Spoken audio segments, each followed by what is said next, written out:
Listo, ya iniciamos la grabación, perfecto. Miren, hay un punto clave dentro del derecho penal y procesal penal que yo creo que varios de ustedes ya deben de saber que se encuentra en todos los procesos y materias. Hay una materia que es la dogmática, ¿no? Por ejemplo, cuando ven derecho civil, pero también vemos procesal civil. Ven laboral y ven procesal penal. Ven amparo y ven procesal de amparo. Entonces, vamos a entender que para la rama que nos interesa, pues va a haber derecho penal y derecho procesal penal. ¿De qué se encarga el derecho penal? El derecho penal ha tenido una evolución muy grande. eh, digamos que el derecho penal es ancestral, ¿no? Porque inclusive lo podemos ver en la Biblia con los mandamientos. Y esto tiene una evolución histórica. ¿Por qué? Porque el ser humano siempre ha necesitado primero convivir en sociedad, pero también que esa sociedad siga reglas. ¿Se acuerdan del concepto tradicional del derecho, no? Conjunto de normas que sirven para regular la actividad humana.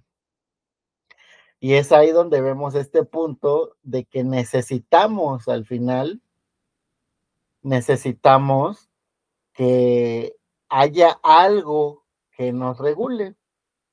Y esto que viene a regularnos, pues al final va a ser el derecho.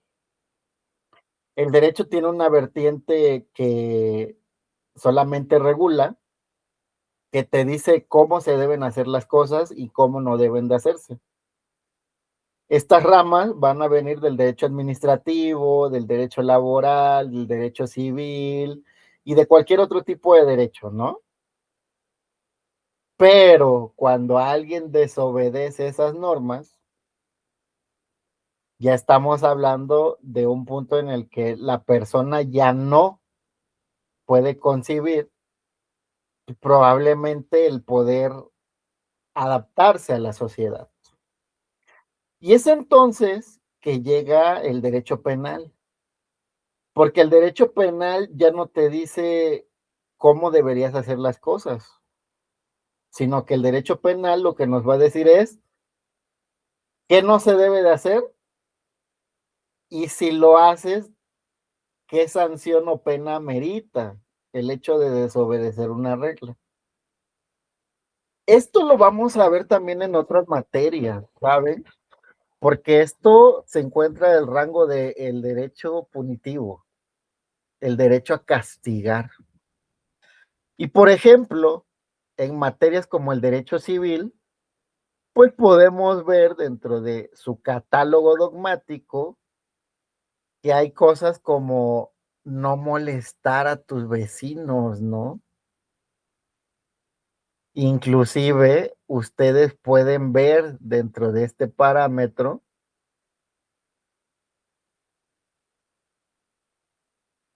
que el derecho civil, como lo saben, es una relación entre particulares, pero es una norma que nos dice cómo debemos comportarnos con esos particulares. Si ustedes tienen un predio, ustedes son dueños de un predio, pues el propio derecho civil les va a decir, a ver, tu predio es solamente en estas colindancias y no puedes invadir a tu vecino, ¿no? Los que tienen algún tipo de mascota, pues el derecho civil regula el cómo debería, o ustedes deben controlar esa mascota. ¿Qué es lo que pasa si una mascota se mete al terreno de otros? ¿Qué es lo que pasa si muerde a alguien, inclusive? Que eso también lo regula parte del derecho civil.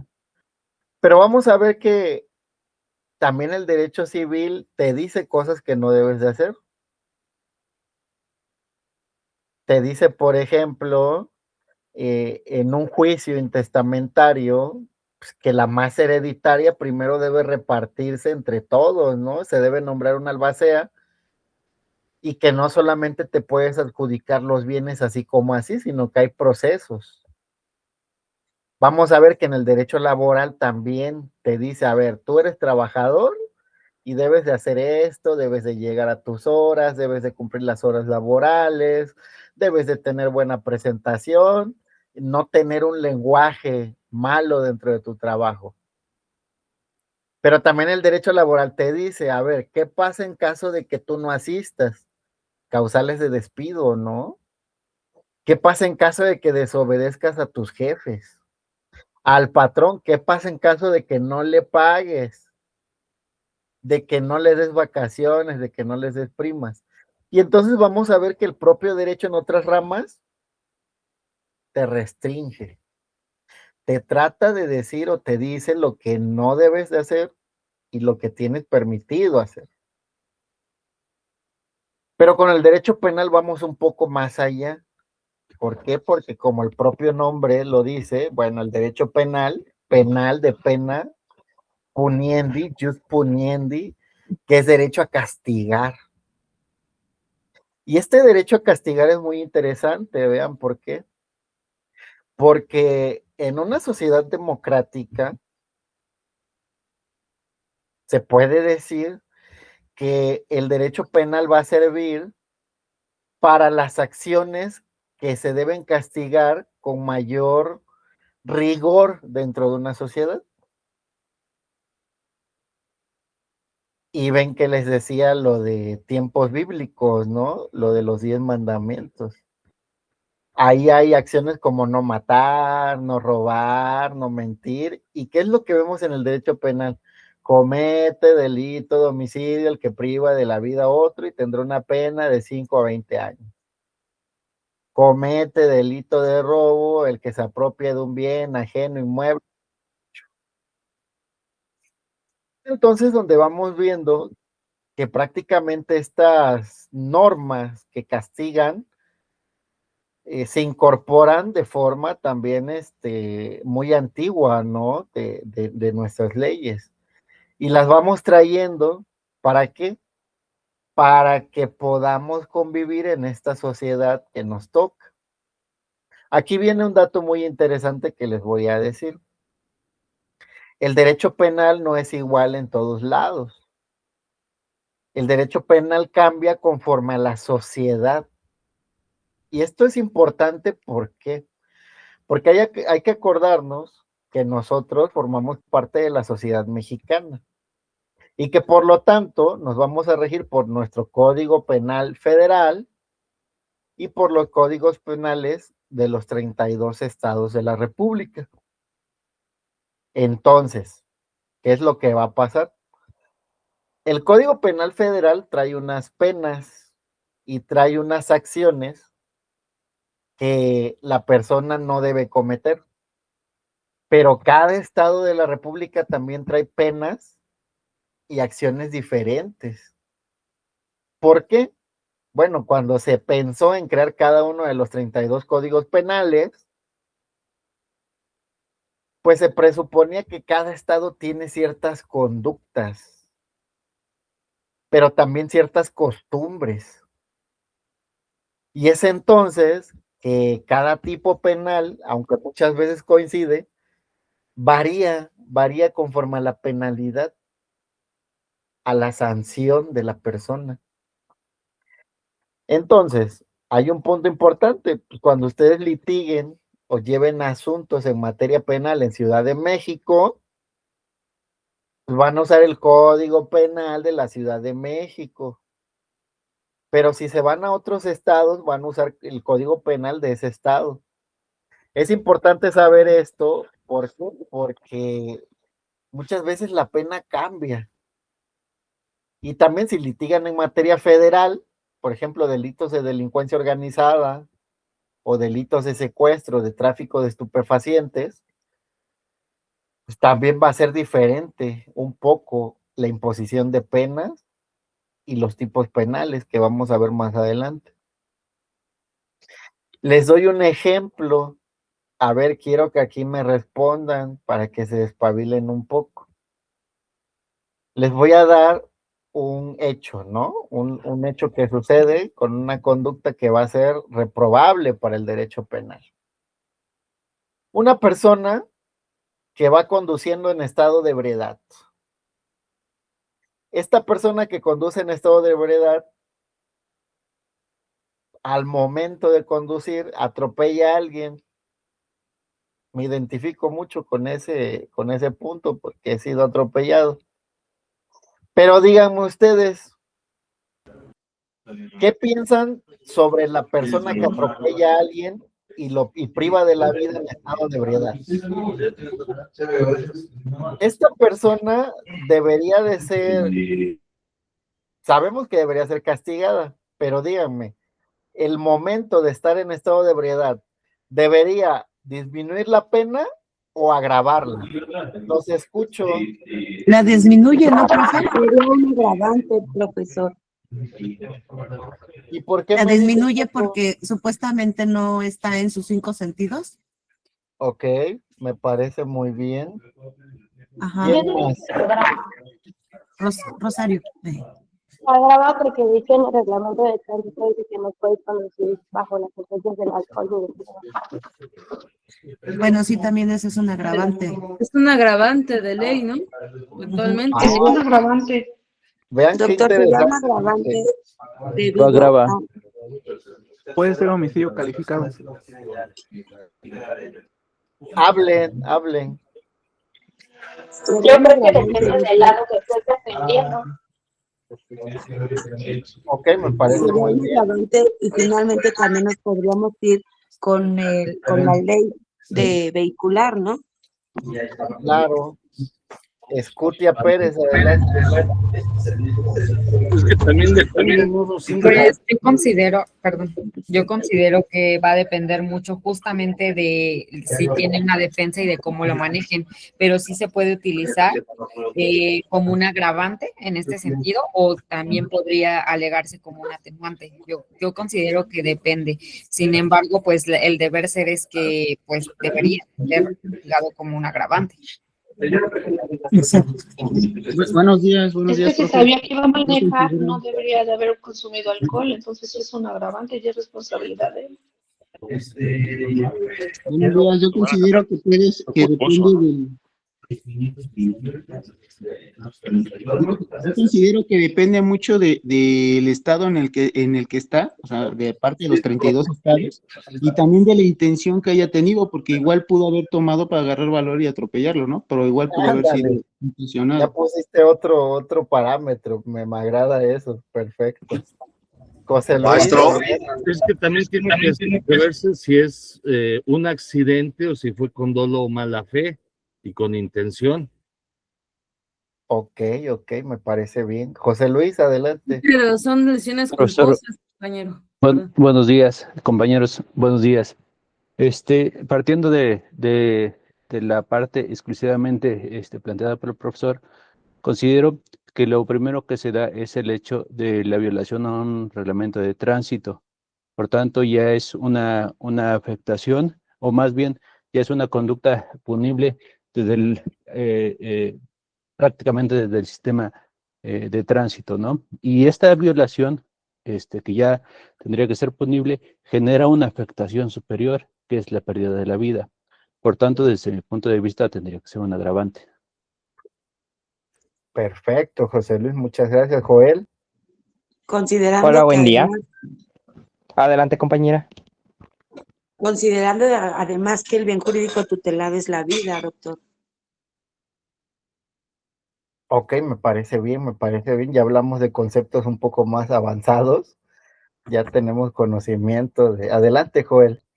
Al menos aquí en Ciudad de México, bueno, pues es bien sabido de que todos, la autoridad, los alcoholímetros inclusive, te incitan a no beber antes de conducir o si vas a beber, tomar otros medios de transporte. Entonces, al hacer caso omiso a ese tipo de,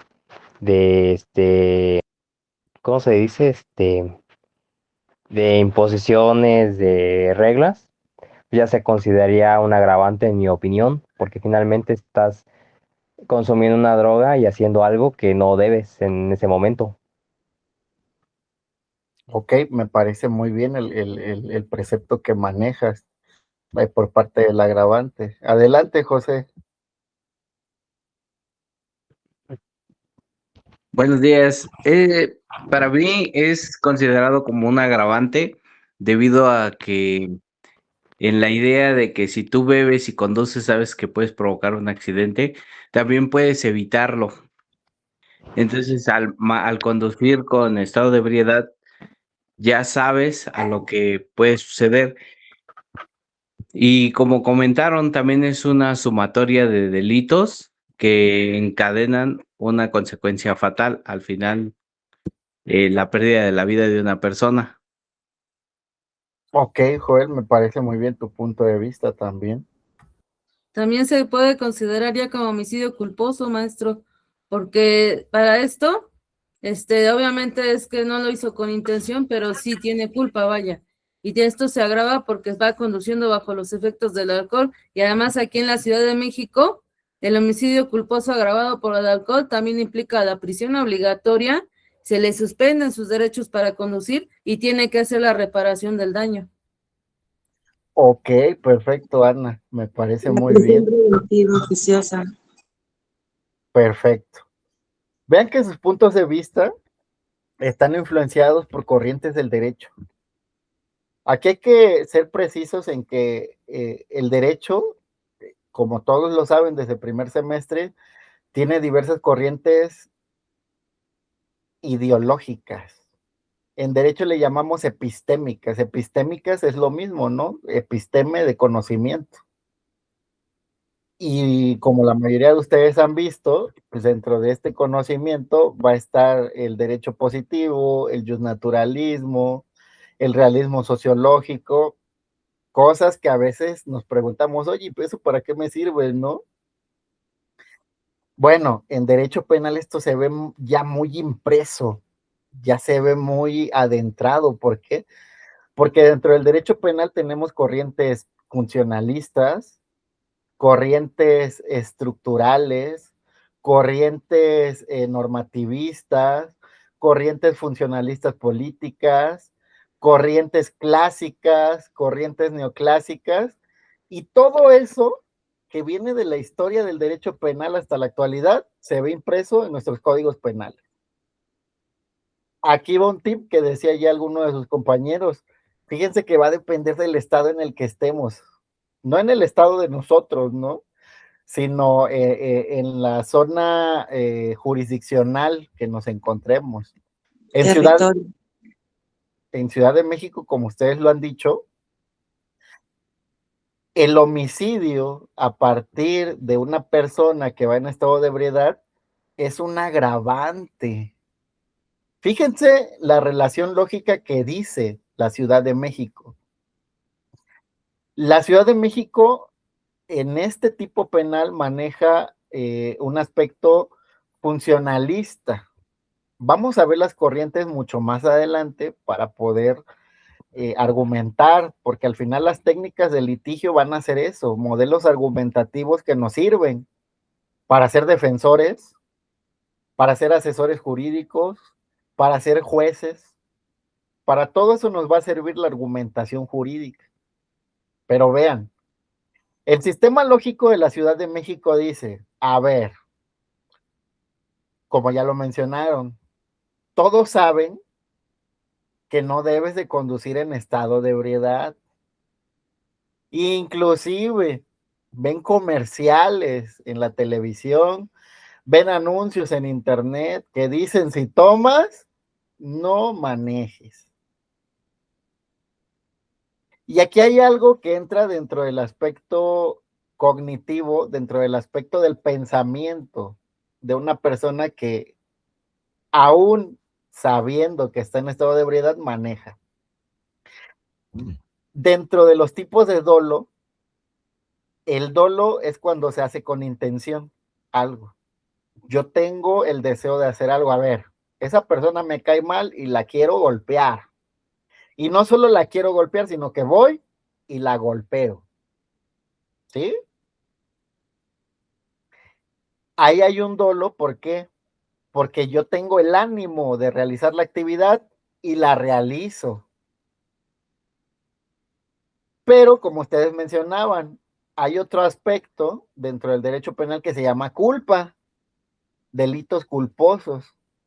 Y dice el propio Código Penal y dice la dogmática penal, la culpa es cuando se actúa y a partir de ese actuar yo no quería un resultado.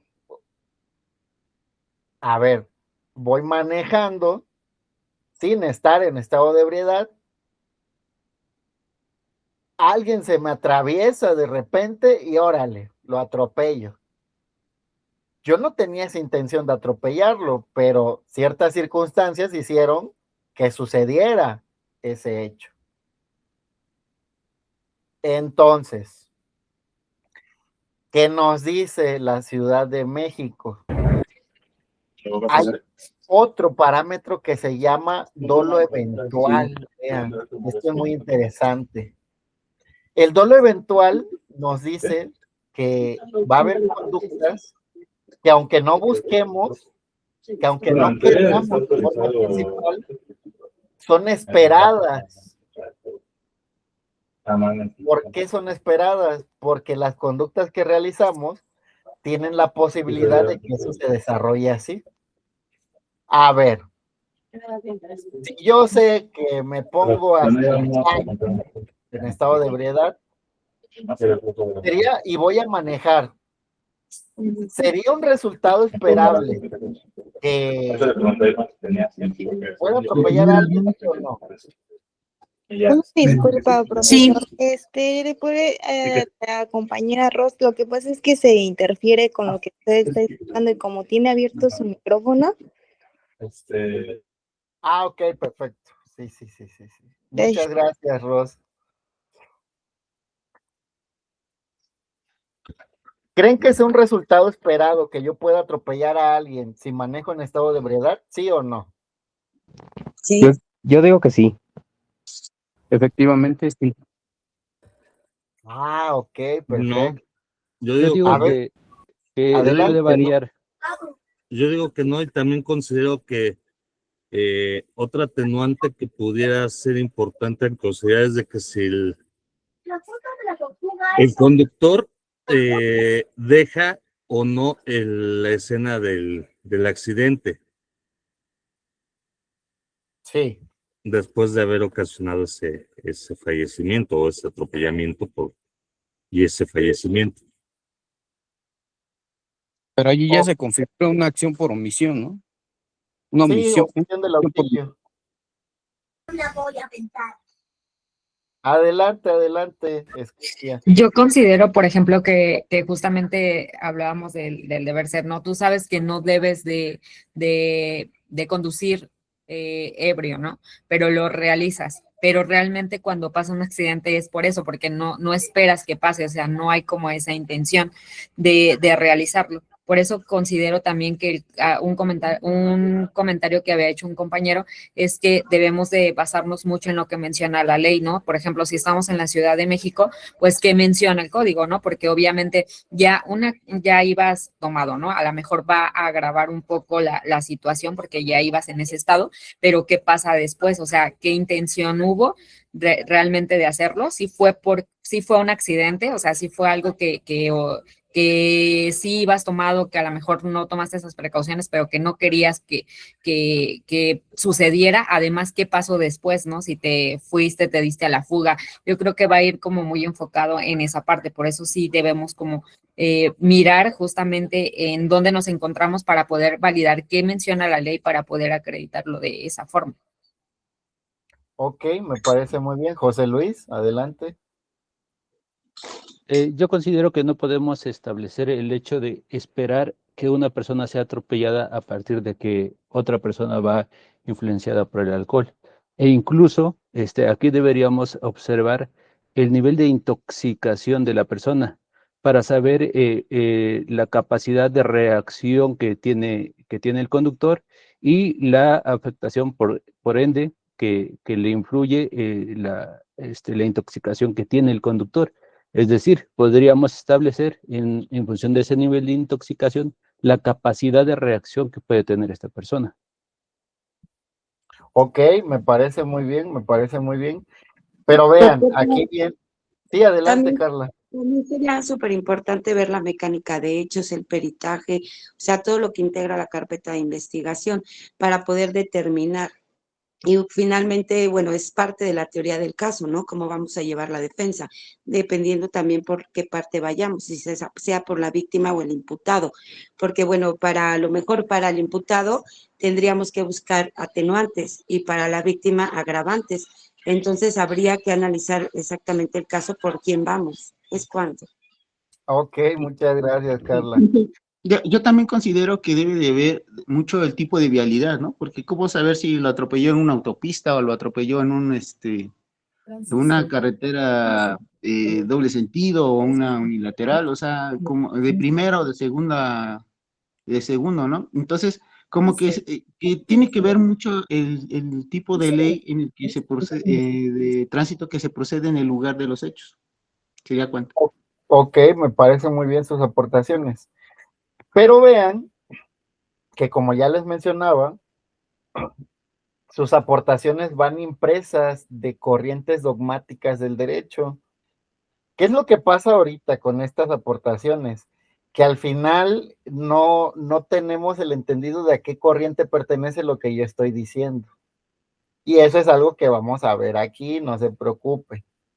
Vean, para la ciudad de México. Sí, adelante.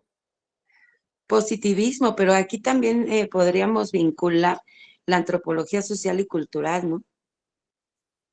Y es que fíjate que eso habla de teorías del derecho como norma, pero en el derecho penal son otras corrientes, que sí vienen del positivismo y del realismo sociológico y del naturalismo, pero por ejemplo, aquí en el derecho penal esta corriente se llama corriente funcionalista política.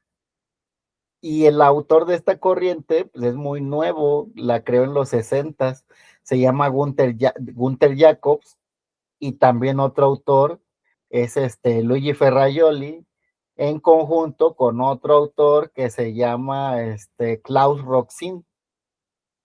Y ellos mencionan en el funcionalismo normativo que cuando uno determina un hecho, debe de prever las conductas que ese hecho va a desencadenar. Y aquí es donde viene lo que les digo del dolo eventual. ¿Por qué? Porque, bueno, está bien, me dicen, ok, conducía en estado de ebriedad, pero él no preveía que iba a atropellar a alguien o que iba a cometer un accidente, ¿no?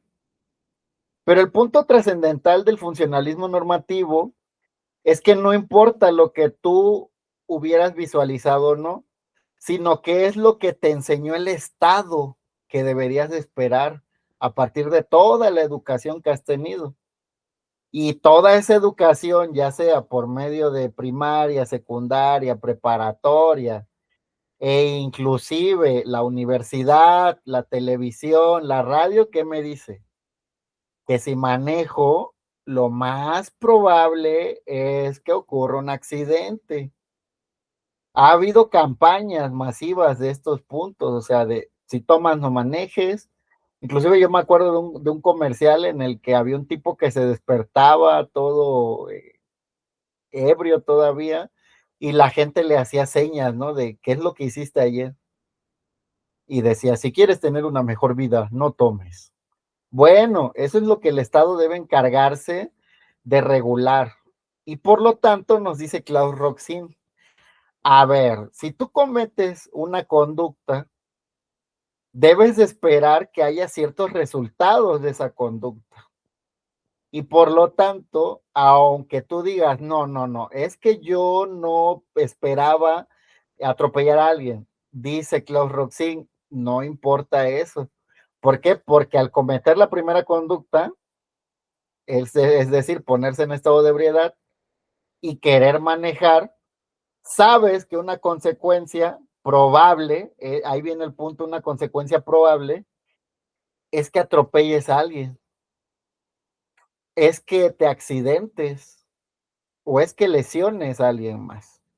Y por lo tanto, este dolo eventual nos dice eso. Nos Claro, dice, porque es una sí, conducta antijurídica, ¿no? exactamente, va en contra de la norma. Y es entonces que el derecho nos dice, mira, no importa si dentro de tu conciencia no lo sabías. ¿Por qué? Porque el resultado esperado era ese, que te accidentaras o que cometieras un accidente.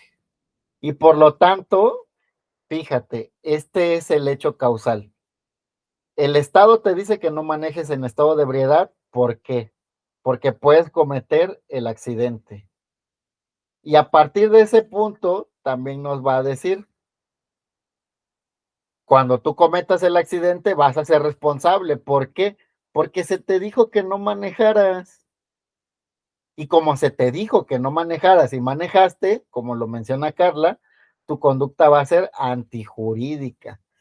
Pero vean cómo cambia, porque yo les estoy hablando de la Ciudad de México, del Estado de México también, que el Código Penal regula eso.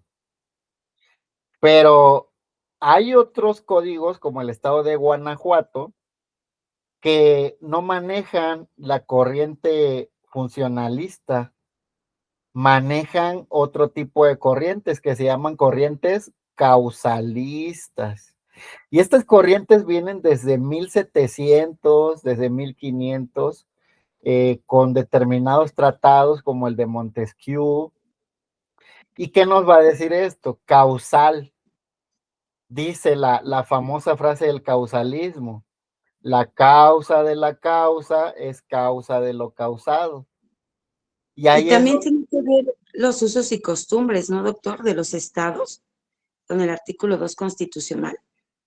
bueno, pero es que los usos y costumbres ya nos llevan a otro punto, que es el de nada puede ir en contra de los derechos humanos. Por más uso y costumbre que sea, nada puede violar derechos humanos. No sé si me entiendan. Por ejemplo, y aquí, a ver, voy a cambiar un poquito para que nos quede claro eso. Hay un uso y costumbre muy reprobable en ciertos estados del sur, como lo es el matrimonio entre menores de edad. ¿Ese matrimonio sería válido o sería inválido a la luz del derecho que tenemos?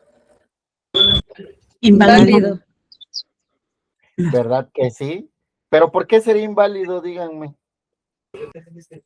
Porque Porque está no tienen violando como los tipo derechos de del menor. conciencia. Y se supone que los derechos del menor son la mayor, ahora sí que lo que más se debe proteger. Me parece muy bien. Exactamente, también como aquí lo mencionan en la caja de comentarios, contraviene normativas sino derechos internacionales. Bueno, vean Como este un punto. estado de derecho. Sí, adelante. Sí, o sea, sería como un estado de derecho, ¿no? Que nadie puede estar como arriba de la Constitución o las leyes. Ok, sí, de hecho, vean que es un uso y costumbre. Es un uso y costumbre de estados como Oaxaca, como Guerrero, como Chiapas, que son los más representativos, ¿no? En los que se casan menores. Pero ese uso y costumbre, acuérdense que no puede ir en contra de derechos humanos. Entonces va a haber usos y costumbres que por más usos y costumbres que sean, no pueden estar en contra de este punto de los derechos. Entonces, ese es un punto. Volvamos al caso que tenemos. La teoría causalista nos va a decir, a ver, la persona iba en estado de ebriedad y aquí viene algo que muchos comentaron. Esta persona, al momento de estar en estado de ebriedad, ¿tenía voluntad de atropellar, sí o no? Contesten. No. No. No, aparentemente no. No. Ok, me parece muy bien. No tenía la voluntad de atropellar. Entonces, cuando nos vamos al estudio de la teoría del delito, que la vamos a ver mucho más adelante, esto es algo introductorio, nos va a decir ¿qué nos va a decir? A ver, si no había voluntad, no había dolo. Como no había dolo, está el elemento de la culpa, lo hizo de forma imprudencial. Y entonces, en Guanajuato, en Guanajuato, dice esto su código penal, como lo hizo de forma imprudencial, el delito se atenúa. Ándale. Ya nuestro amigo, en vez de tener de 5 años de prisión por el homicidio, va a tener 2. ¿Por qué? Porque iba hasta las chanclas.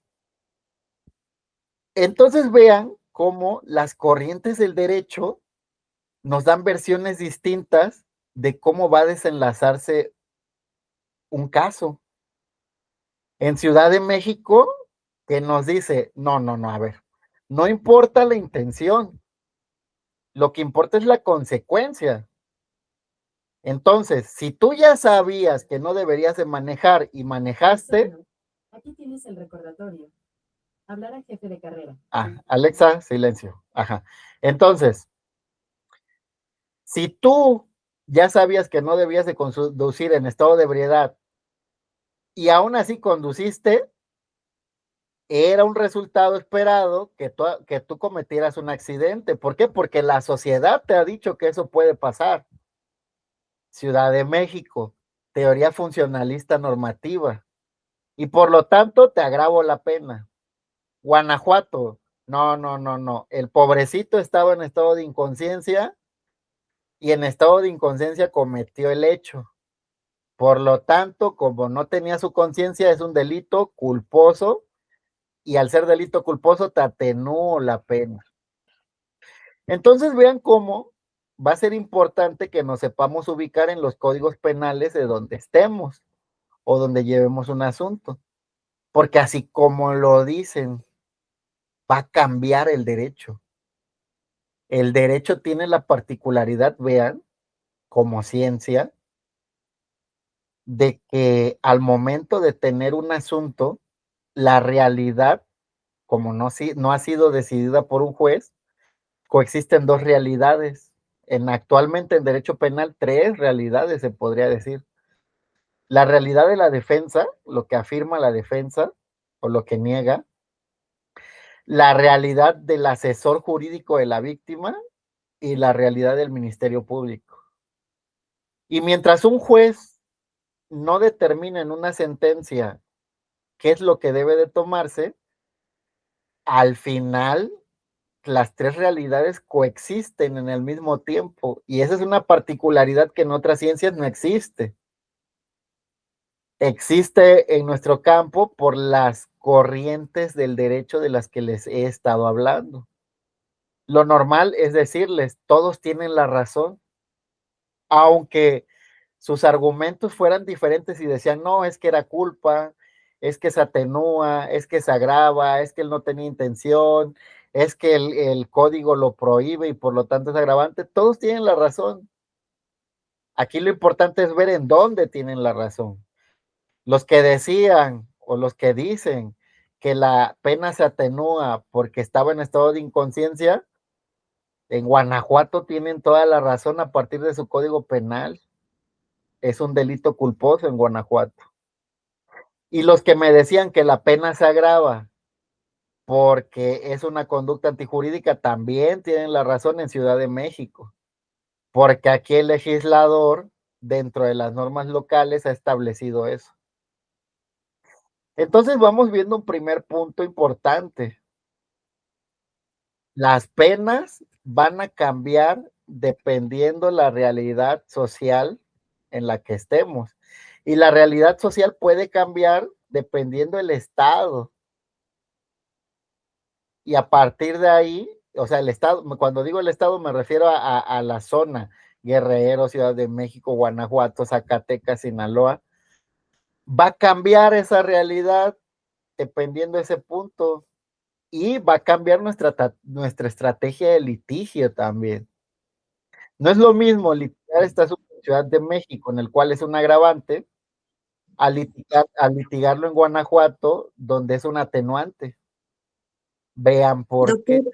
Adelante. Y ahí, por ejemplo, en Guanajuato nos podríamos ir con la supremacía constitucional. en caso que fuéramos por la víctima. A ver, explícame a qué te refieres. A que si, por ejemplo, el Código Penal de Guanajuato no favorece a la víctima, poder argumentar y fundamentar con la Constitución. Ah, fíjate, viene un punto muy importante. Vamos a ver los controles constitucionales más adelante, pero ahorita se los digo. ¿No sería tan posible eso en materia de penas y tipos penales? Te voy a decir por qué. Porque cada estado regula sus penas. Hasta ahorita no hay un código penal único. Por lo tanto, como cada estado regula sus penas, es facultad de cada legislador estatal decir cómo es que va a implementar esa pena y cuál va a ser el castigo. Entonces, no puedo ir a Ciudad, no puedo estar en Ciudad de México y decir, a ver, es que el código de Guanajuato atenúa. No, porque acuérdense que hay un campo que se llama, dentro de la competencia, la territorialidad. Entonces, ese es un punto importante. El derecho se va a decidir a partir del territorio en el que esté. No puedo argumentar leyes de Guanajuato en Ciudad de México. Y si hablamos de la Constitución, la propia Constitución nos dice, los estados de la República decidirán sobre tipos penales y sus penas. Entonces, la propia Constitución me está diciendo que cada estado va a determinar estos puntos trascendentales, o sea, es facultad de cada legislador local. Profe, pero ahí Sí. pudiéramos argumentar de alguna manera o sustentar sustentar con alguna jurisprudencia, ¿no? Buscar jurisprudencias locales o de otros estados, donde a lo mejor no le damos al juez decirle de la ley, pero sí que de alguna manera basados en alguna jurisprudencia, poder soportar esa normativa, ¿no? Ok, me parece bien tu punto de vista respecto de la jurisprudencia, pero acuérdate que hay jurisprudencia de la Suprema Corte y hay jurisprudencia de los plenos regionales y hay jurisprudencia de los tribunales colegiados de circuito. Entonces, hay que tener un punto importante respecto de la jurisprudencia. Esto es materia de amparo, pero también es importante en materia penal. La jurisprudencia va a tener el valor de quien la dice. ¿Qué quiero decir con esto? Una jurisprudencia de la Suprema Corte va a tener valor en todo el país. Pero imagínate que yo tomo una jurisprudencia del centro norte del país. A ver, así como suena, pleno regional del centro norte. Díganme ustedes, ¿esa jurisprudencia dónde va a tener valor? En el pleno en los estados que corresponden a Norte. ese circuito. Bueno, a ese sí, no, A ese pleno regional. así es. Efectivamente, si yo tomo una jurisprudencia del centro norte y la quiero aplicar en el centro sur, adivinen qué, no me va a decir el tribunal colegiado, ¿saben qué? Esta jurisprudencia no es obligatoria para mí. Y aparte vienen las jurisprudencias de los tribunales colegiados de circuito. Va a aplicar lo mismo. Imagínense que yo agarro una jurisprudencia de un tribunal colegiado de circuito, del circuito 21, y la quiero aplicar al circuito 18. ¿Qué me va a decir el tribunal colegiado del circuito 18? A ver.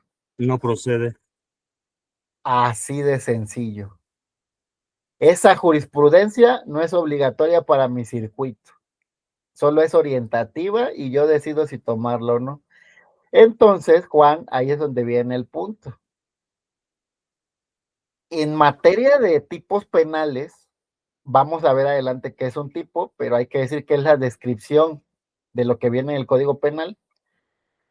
En materia de tipos penales, hay que verificar si ya existe jurisprudencia que afecte a donde nosotros vamos a litigar. Por eso les digo, si es una jurisprudencia del Pleno de la Suprema Corte, adelante, se puede aplicar en todo el país. Pero si es de los plenos regionales o de los tribunales colegiados de circuito, hay que tener mucho cuidado. Luego eso le pasa a muchos abogados, que esto es parte del litigio. Agarran una jurisprudencia y dice, esta es la que yo necesito, encaja perfecto.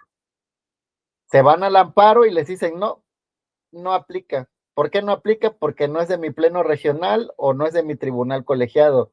Y órale, nadie verificó eso, que tuviera aplicabilidad dentro de su zona jurisdiccional, dentro de su región.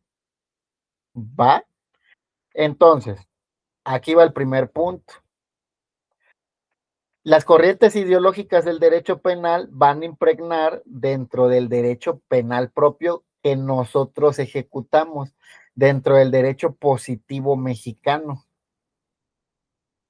¿Por qué? Porque como ya les dije, dentro de los delitos locales, los delitos del Código Penal estatal, pues vamos a ver impresas ciertas determinaciones que nos van a señalar cuál va a ser el tipo penal y cuál va a ser la pena impuesta. Y estos van a cambiar dependiendo de la zona regional que estemos. Va a cambiar del Código Penal de Guerrero al Código Penal de la Ciudad de México, al Código Penal de Guanajuato, así como se los acabo de decir. Entonces, un primer punto es, ¿qué es el derecho penal? Bueno, el derecho penal, desde una definición muy básica, pues es este conjunto de normas que regulan los delitos y las penas. Y en México vean que está muy complicado cuando ya salimos a los estados. ¿Por qué? Porque como ya les dije, cada estado tiene su propio código. Todavía no hemos podido ponernos de acuerdo en un código penal único, aunque ya se está trabajando en él. O sea, que no nos hayamos puesto de acuerdo no significa que no haya habido iniciativas. Por ejemplo, Rubén Quintino Cepeda y Camilo Constantino Rivera, que son penalista y procesalista penal muy importantes en México, han estado trabajando en un código penal único. ¿Cuál es el problema? Nuestra compañera Carla lo mencionaba, los usos y costumbres de cada estado. Al final, cada estado de la República tiene su propia realidad. Y a partir de esa realidad es que impone determinados delitos y determinadas penas. Y por lo tanto, es que va a cambiar. Y muchos legisladores locales pues, no quieren eso, ¿no? Que haya un código penal único. ¿Por qué? Porque dicen, entonces yo ya no voy a poder imponer alguna pena o imponer algún castigo dentro de mi área territorial. ¿Por qué? Porque ya va a ser facultad del legislador federal. Y por eso no se ponen de acuerdo. Ese es otro punto que sería un tema de investigación también muy importante, el por qué no existe un código penal único para México. Pero vean que ahora ya nos vamos a pasar al procesal penal. Ya vimos que el penal es la imposición y el estudio de los delitos y las penas.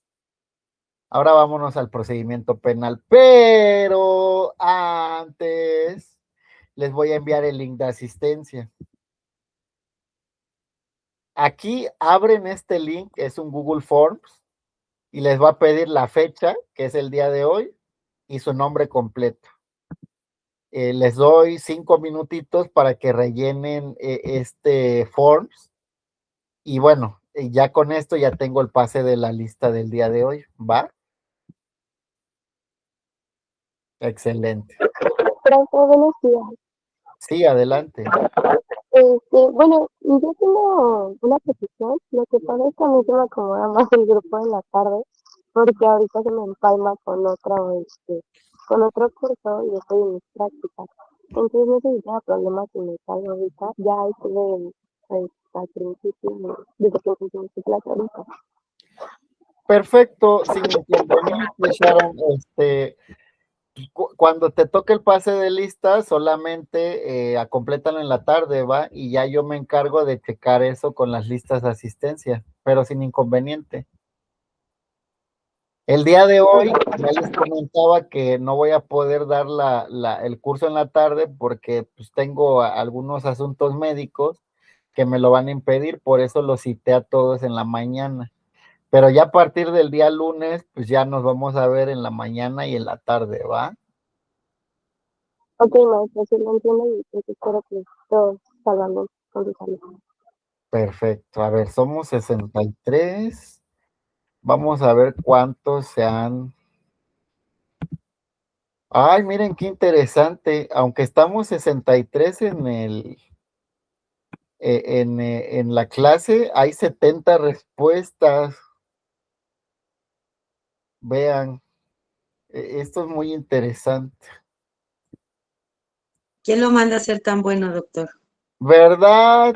Bueno, es que también el pase de lista nos va a quitar muchísimo tiempo. O sea, si yo paso Profesor, 60. también al inicio de la clase dijo que lo hiciéramos. Entonces yo creo No, que ese fue fue el doble. cuestionario, ese fue el No, cuestionario.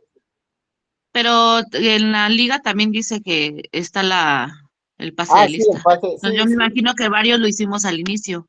Se adelantaron. ¿Por qué? Porque si somos de derecho no obedecemos reglas. Yo no dije que hicieran nada, ¿eh?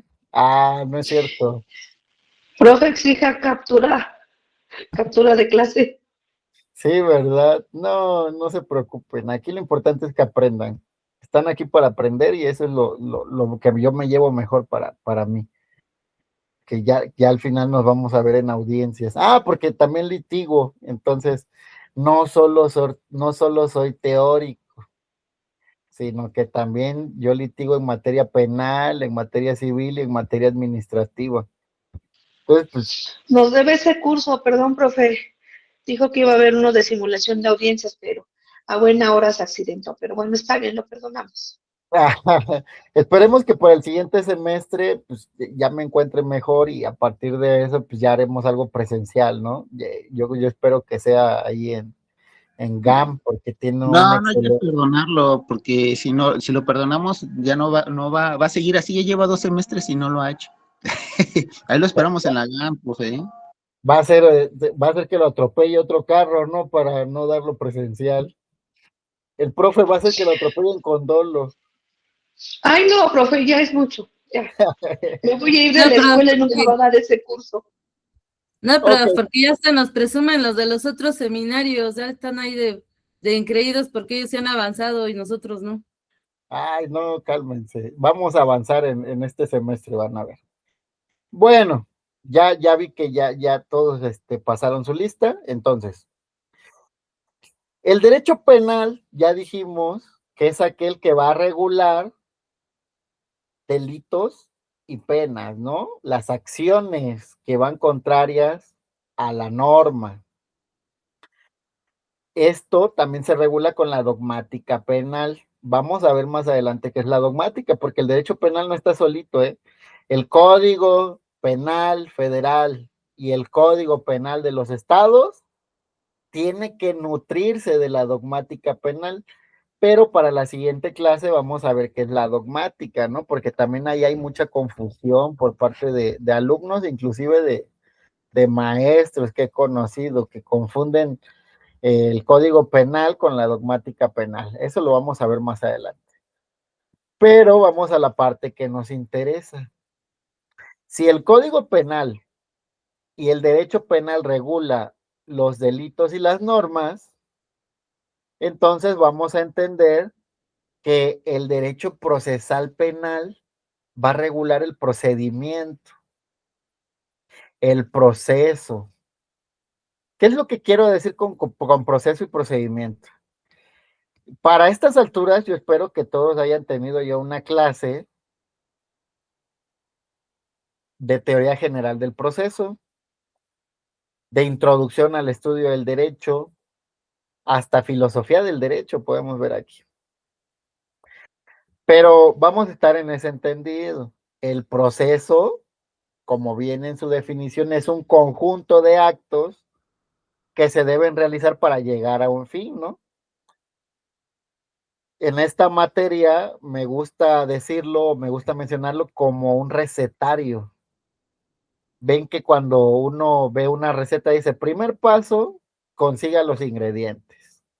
Segundo, mézclelos. Tercero, póngale en la sartén y cuarto, cómaselo. Una serie de pasos que llegan a un fin. El proceso penal va a ser eso. Es un conjunto de normas que regulan el proceso penal, o sea, se regula a sí mismo. Y ese conjunto de normas nos va a venir a decir qué es lo que pasa cuando alguien comete un delito. Entonces, el derecho penal regula los delitos y las penas, y el proceso penal regula qué es lo que se va a hacer cuando alguien comete ese delito. Gracias a Dios, a partir de 2008 y 2014, se pudo el legislador ponerse de acuerdo. Y aquí sí tenemos un código único, el Código Nacional de Procedimientos Penales. Este código fue muy complicado de realizar, ¿eh? Y inclusive, vean, yo egresé de mi licenciatura en 2017. Antes sentía que era poquito tiempo, pero el próximo año ya van a ser 10 años que egresé de mi licenciatura, entonces ya me siento algo viejo. Pero bueno, cuando yo estudiaba en la licenciatura, entré en 2012, esto de crear un código único procesal era un sueño, o sea, era algo fumado, ¿no? De hecho, yo tenía profesores en mis aulas que decían, el nuevo proceso penal va a fracasar, no sirve, lo que sirve es lo que tenemos ahorita. A eso le llamaremos proceso tradicional o procedimiento tradicional o procedimiento, no, a ver, denme un momento, inquisitivo, también se le llama inquisitivo, proceso tradicional, el proceso anterior. Y mis profesores me decían, no sirve de nada el proceso acusatorio, se va a colapsar, es una pérdida de tiempo, porque ellos ya se habían acostumbrado al proceso anterior, o sea, a que el juez no estuviera, a que todo lo llevara el secretario de acuerdos. Había un caso muy interesante que eran los testigos de USB. Un testigo de USB, porque yo trabajé en un juzgado penal de esos, es que el juez llegaba y decía, ¿tiene la declaratoria de su testigo? Y decía, sí, y la declaración ya la llevaba en la USB. Ya nada más la metían al formato, copiaban y pegaban y ya declaró el testigo. Impresionante cómo se manejaba ese proceso. Muy protector de derechos humanos. Pero bueno, gracias a Dios, el legislador, junto con los legisladores locales, pudieron ponerse de acuerdo en crear un código único. Y esto es muy bueno porque a pesar de que tenemos 32 códigos penales diversos, y ahí sí nos enredamos, por ejemplo, con lo que ahorita me decían del debate que tuvimos de este delito, pues en el proceso penal se vuelve un poco más fácil. El proceso penal es único, aunque aquí va un dato interesante. Aunque el proceso penal es único, regulado por el CNPP, créanme que cuando uno va a audiencias, el criterio del juez cambia y eso lo vuelve muy estresante. ¿Por qué? Porque, híjole, no es lo mismo ir a un proceso penal otra vez en Guanajuato. Vean, hasta en las formas cambia. En Guanajuato te permiten pararte en la sala de audiencias y exponer tus alegatos de forma verbal parado, ahí dando vueltas, como lo han visto en Estados Unidos, ¿no? Que se para el abogado y dice, no, mi cliente es inocente y yo lo demostraré con esto y el otro, y parado y haciendo ademanes. En Guanajuato, los juzgados lo permiten. Aquí en Ciudad de México eso está prohibidísimo. Te sientas en tu escritorio, hablas en el micrófono y no se te permite pararte. De hecho, hasta el juez te regaña y te dice, licenciado, le recordamos que debe de hablar siempre frente al micrófono porque esto queda registrado en videos para copias y video de audiencia, dice. Y allá en Guanajuato compraron micrófonos ambientales. Entonces, estos micrófonos ambientales permiten grabar el sonido de toda la sala. Entonces, vean cómo hasta en el proceso, aunque se supone que ya estamos unificados, nos los cambian. Y dentro del punto del proceso penal, vamos a entender que el juez siempre va a tener su criterio. Ven ahorita que me hablaban, no, es que eso es culposo, es que eso es doloso, es que él no tuvo el ánimo de hacerlo, es que él sabía que cometía una infracción de tránsito y no debía manejar. Bueno, así como ahorita se pusieron aquí a contradecirse, ¿qué creen? En materia procesal penal, los jueces también tienen infinidad de criterios.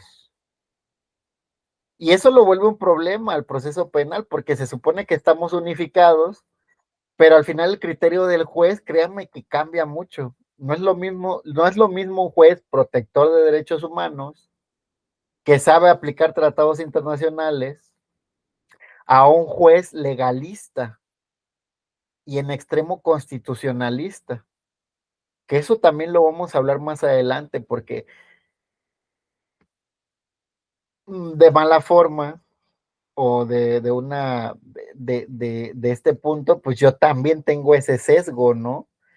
Yo también les voy a hablar de un ámbito muy protector de derechos, porque así ha sido la doctrina que me han enseñado.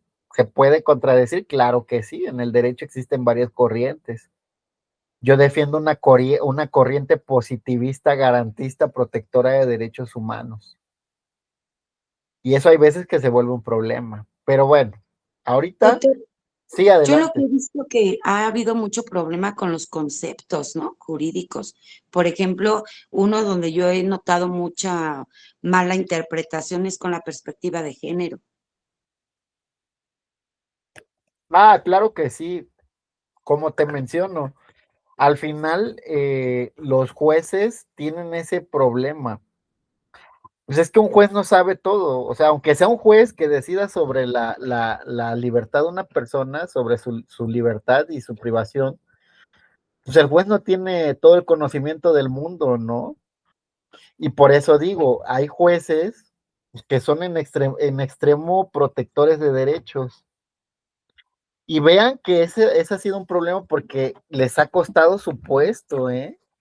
Yo, por ejemplo, me acuerdo de un juez, Frank Osorio, buenísimo, que él aplicaba tratados internacionales antes de que existiera este problema de la prisión preventiva oficiosa. Y cuando uno le argumentaba con tratados internacionales, él decía, tiene razón, deben de justificarme la necesidad de cautela. La prisión preventiva no debe ser automática. ¿Qué me le pasó a mi hermoso juez Frank Osorio? Lo suspendieron. Lo suspendieron por ir en contra de la Suprema Corte y por ir en contra del Código Nacional y de la Constitución, que en el artículo 19, párrafo segundo, pues dice que esta prisión es automática prácticamente. También hay otro juez, el juez Atristain, buenísimo. Yo les recomiendo que lo sigan en Facebook. Él era juez de control de las audiencias iniciales, yo me acuerdo muy bien. Y este juez, Atristain, también es muy garantista. Entonces, cuando uno tenía un alegato de control de detención para no pedirle el control por violaciones procesales, pues él los dejaba libres. ¿Y qué es lo que pasa? Me lo castigaron al juez, porque hay ciertas directrices también políticas que interfieren con el derecho y que al final hay veces que van a ser más fuertes que el derecho. Y le decían al juez, tú vincúlalo, dice, ya que lo saquen en amparo. Porque esa es una estadística buena para el juzgado, ¿no? ¿Cuántas personas han vinculado a proceso? Y el juez decía, no, es que yo tengo que proteger los derechos de todos, inclusive del imputado.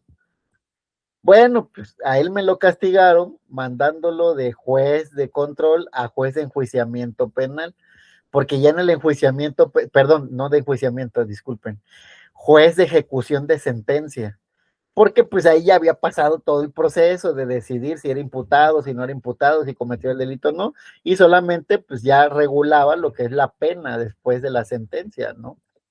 Entonces les digo, muchas veces el problema también va a venir del sistema político mexicano, porque el sistema político y el sistema jurídico al final son factores que luchan siempre. Y por lo regular, sabemos que la política tiende a doblar al derecho, ¿no? Pero ese es otro punto del cual algún día hablaremos en alguna clase diferente. Bueno, para ya ejemplificar esto del procedimiento penal, porque ya nos falta muy poquito para terminar, vean cómo se va el tiempo rápido y solo me la he pasado hablando yo. Vamos a ver que este procedimiento penal, efectivamente, control, todo es control en este mundo. Este proceso penal se va a dividir a grandes rasgos en 3 audiencias, 3 etapas.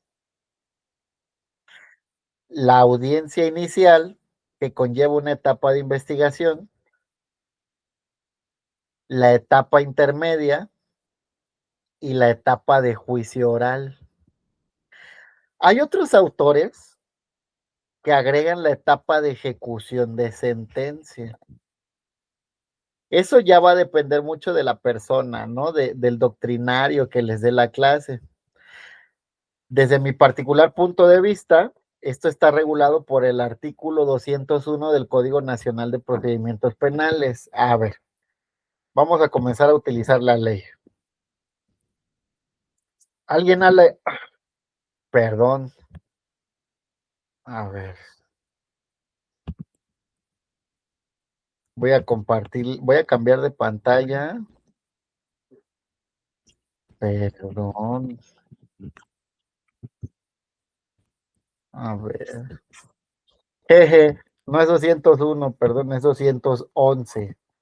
Me faltó un 1. Desde mi particular punto de vista, el proceso está regulado por el 211 del Código Nacional. Vean.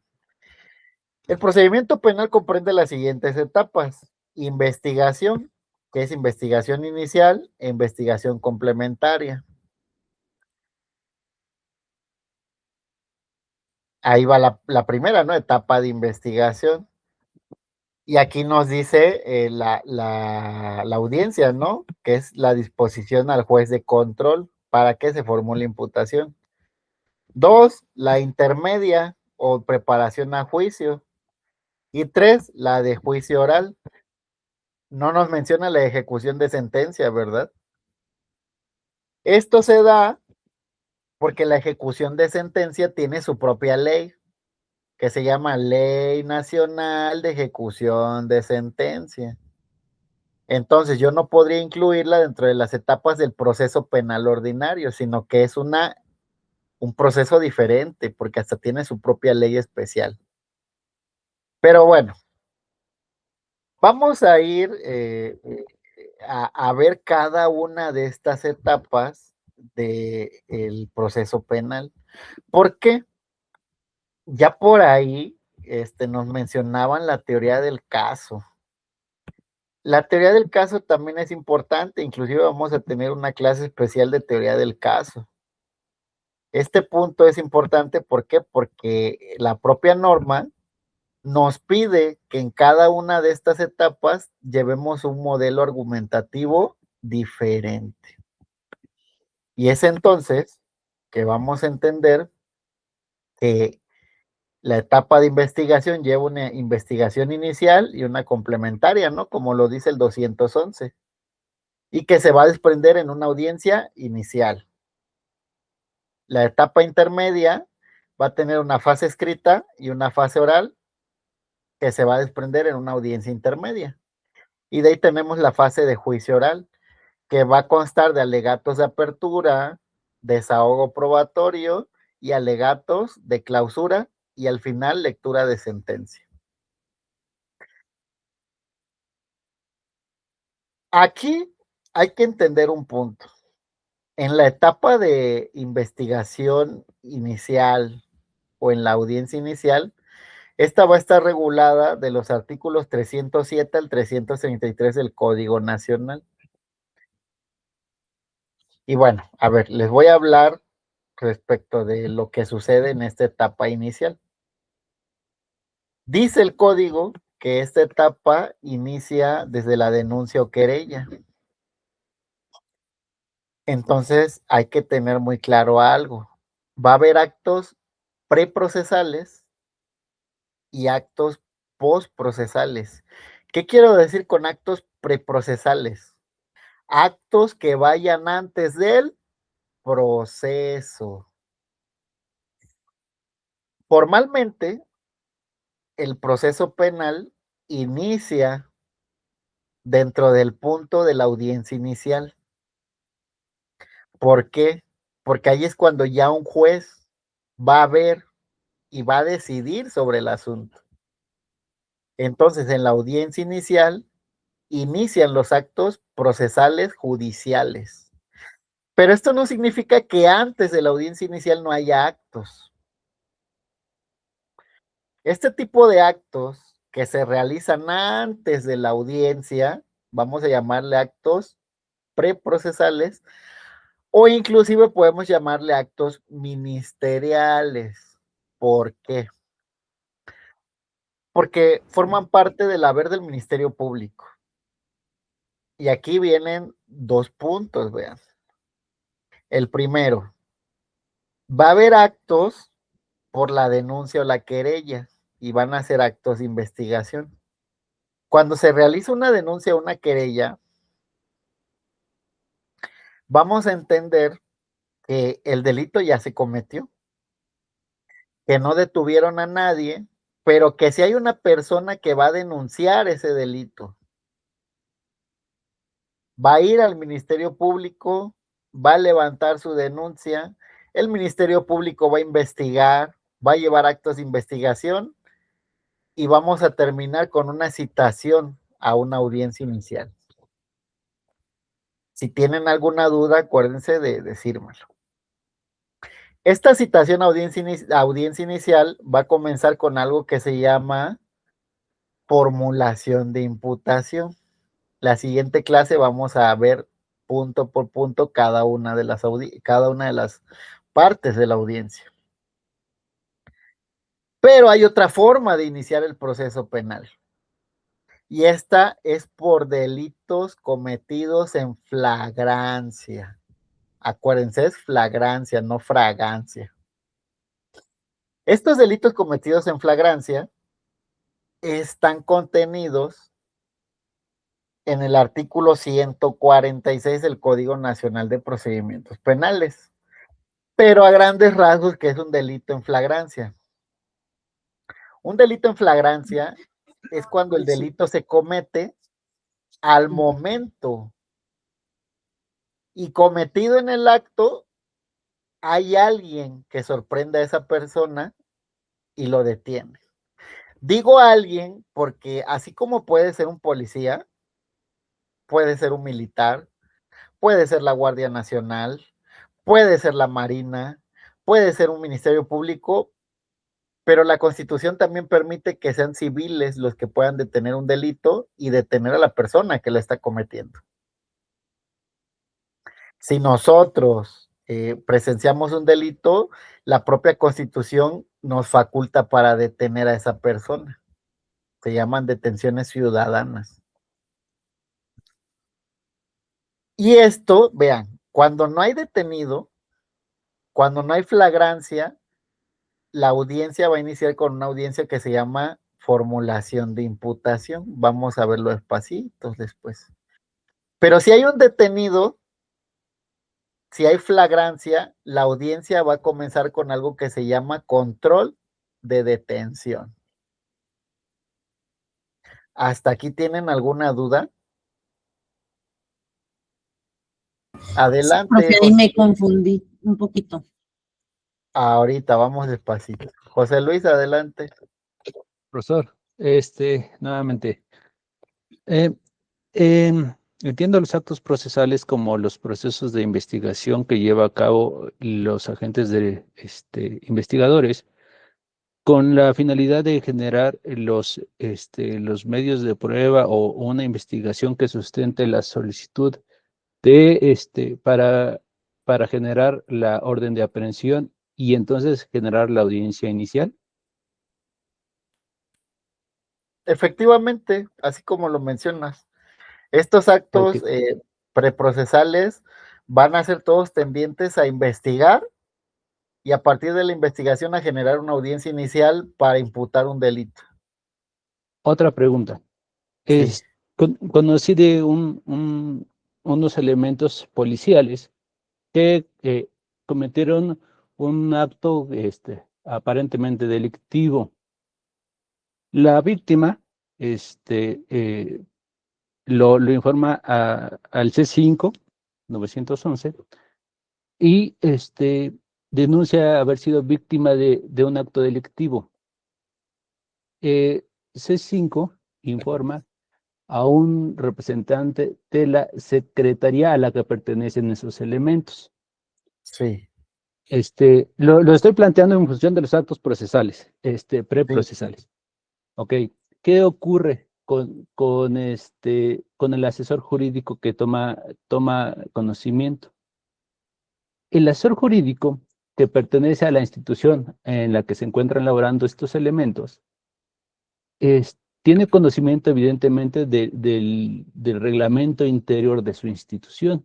Sí. Su institución establece procedimientos específicos y menciona que el área de asuntos internos debe tener conocimiento de las denuncias de cualquier tipo y entonces generar los actos de investigación correspondientes.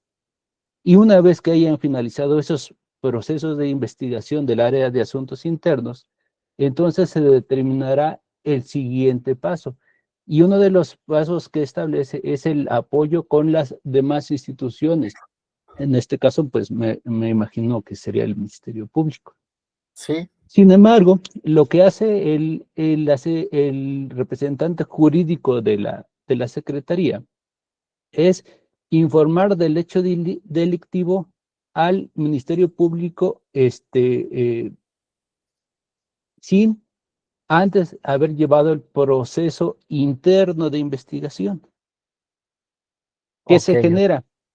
El Ministerio Público lleva a cabo sus investigaciones y generan estos actos preprocesales de investigación.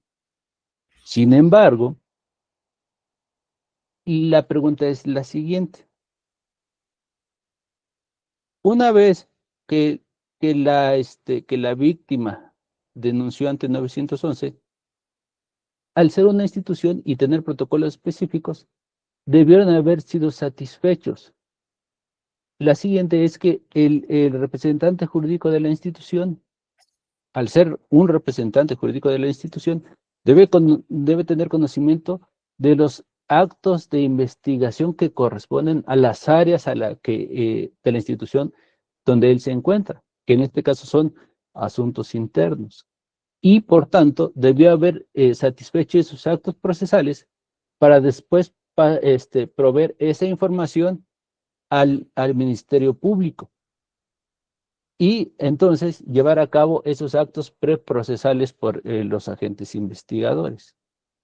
Más aún cuando las víctimas no es la institución. Es decir, yo supongo que debió haberse generado un acompañamiento a las víctimas para tal vez presentar la denuncia ante el Ministerio Público. Mi pregunta es la siguiente. ¿Esos actos procesales debieron haber sido satisfechos previamente al interior de la institución por ser elementos pertenecientes a la institución? ¿O es correcto que el representante jurídico de la institución presente la denuncia por actos presuntamente cometidos por sus elementos ante el Ministerio Público? Ok, perfecto. Fíjate que aquí hay una diferencia entre el derecho administrativo y el derecho penal. ¿Por qué? Porque tú me mencionas, ¿debió de hacerlo ante su propia autoridad o debió haber llevado una audiencia? Entonces, hay que saber distinguir entre sanciones administrativas y sanciones penales. Si la determinación del acto que realizaron estas personas fue de índole administrativa, lo primero que debía de hacer es llevarlo a su órgano interno de control. Hay que saber que cada dependencia tiene una sede que se llama órgano interno de control, que es la encargada de vigilar el buen funcionamiento de la administración pública. Pero, en dado caso de que sea un delito, ¿qué quieres imaginar? Desvío de recursos, cohecho, algún tipo de delito respecto de la omisión del auxilio o algún tipo de soborno que se le haya dado, entonces sí debe de iniciar respecto de un proceso penal. ¿Por qué? Porque ya se está hablando de este delito. Aún así hay que saber que hay fiscalías especializadas en este tipo de delitos. Como tú lo mencionas, un aspecto sería asuntos internos, pero te digo que esto de asuntos internos es más administrativo que penal. Por lo tanto, yo digo que la opción más activa sería, si es una sanción administrativa, contra su OIC, o sea, asuntos internos. Pero si es un delito, debe ir directamente al levantamiento de denuncia o querella. Ajá, sí, porque ya se está hablando de cometer un delito y esto va en contra del derecho penal, como ya lo mencionábamos. Entonces, esa sería la distinción que te podría dar, José Luis.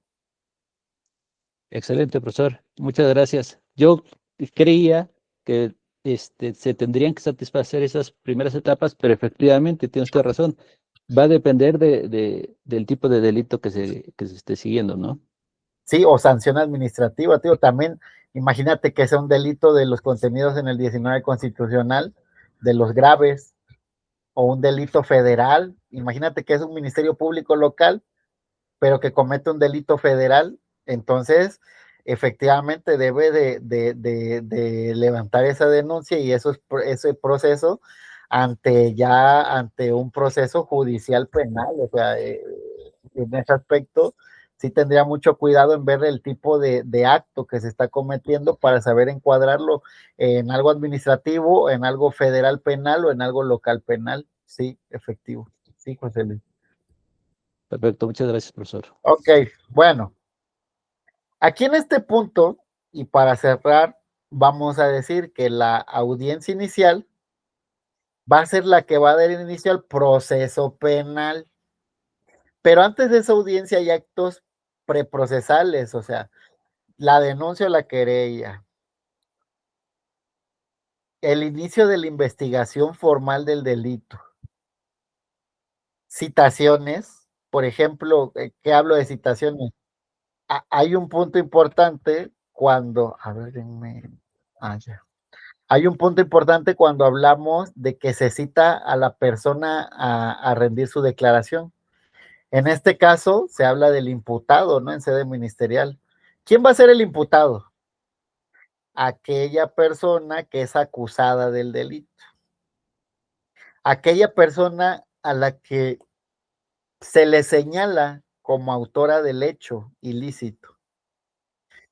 Caso contrario va a ser el de la víctima, ¿no? La víctima es aquella persona en la que se resintió el hecho o le causó una afectación a lo que ya me decían, su bien jurídico tutelado. La clase siguiente vamos a ver qué es el bien jurídico tutelado. Y vamos a ver cada una de las etapas de la audiencia inicial. Hasta este momento, ¿hay alguna duda? No, Yo, profe, No, profesor. Todo muy bien explicado. Perfecto, perfecto, muchas gracias. Profe, ¿me podría repetir? Nos dijo que cuando no hay fragancia es formulación de imputación y cuando sí lo hay era llamado, ¿cómo? Perdón. Control de detención. Gracias. Adelante, Soledad. Nada más tengo una duda. Por ejemplo, cuando no hay fragancia, en este caso, hay una audiencia inicial, pero se va directamente a la formulación de imputaciones, ¿correcto? Pero aún así se le llama audiencia inicial. Sí, las dos son audiencias iniciales. Ok. nada más que se va diferente el proceso, ¿no? O sea, cuando hay Sí. flagrancia, pues hay el control legal de la detención, pero si hay una citación, entonces se va directo a la formulación de imputación. Efectivamente, así es, Soledad. Muchas gracias. Adelante, Francisco. Buenos días, docente, gracias.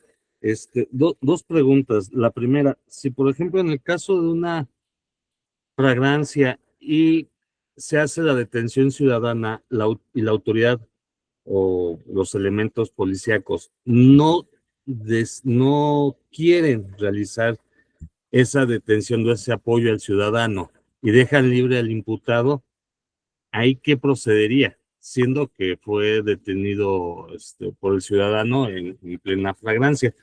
Y la otra pregunta, no sé si ya habrá comentado o por qué medio va a compartir el link de la sesión, docente.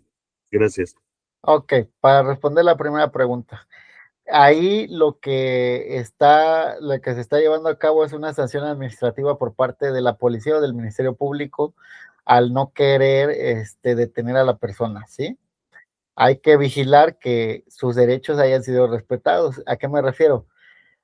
Se ha dado mucho en el Estado de México que cuando quieren detener a alguien lo golpean, lo maltratan, le escupen, inclusive hasta llegan a herirlo.